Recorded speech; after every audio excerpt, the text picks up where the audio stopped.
There are four main types of ribonucleotides present in the cells, and it depends upon the types of nitrogenous bases present in a ribonucleotide.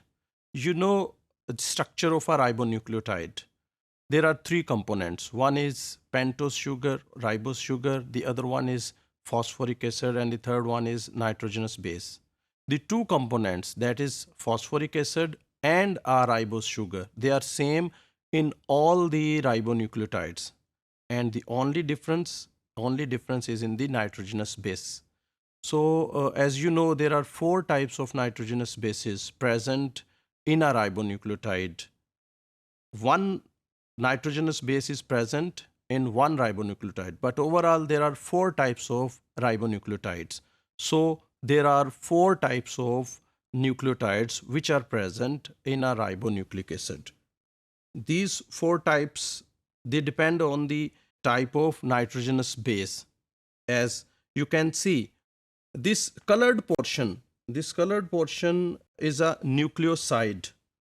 This is a nucleoside because a pentose sugar and a nitrogenous base, when they both combine, they make a nucleoside. And here the nitrogenous base is adenine, so this nucleoside is adenosine.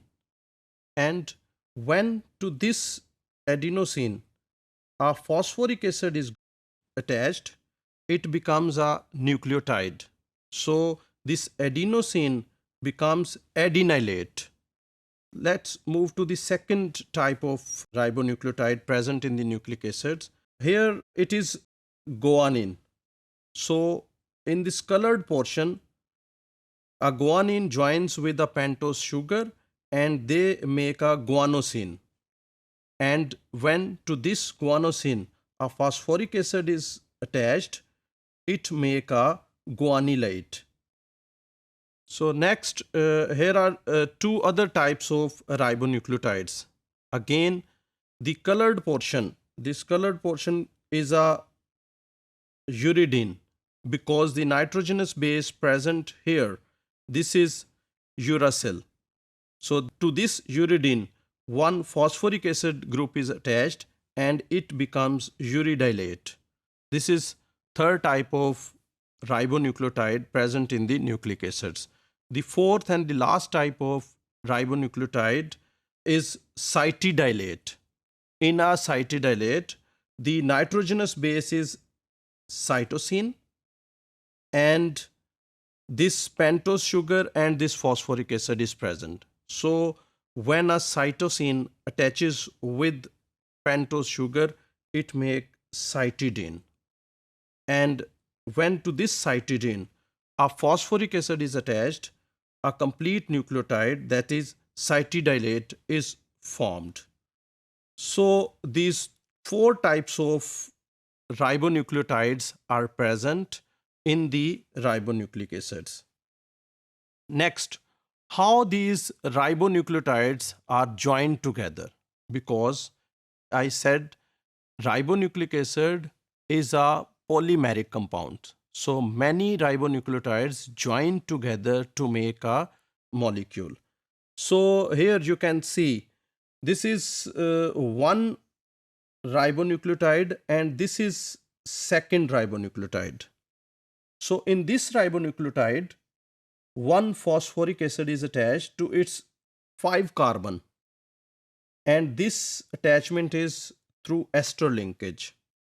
So the hydroxyl group present here in this phosphoric acid, it attacks to the hydroxyl group present on the pentose of next ribonucleotide.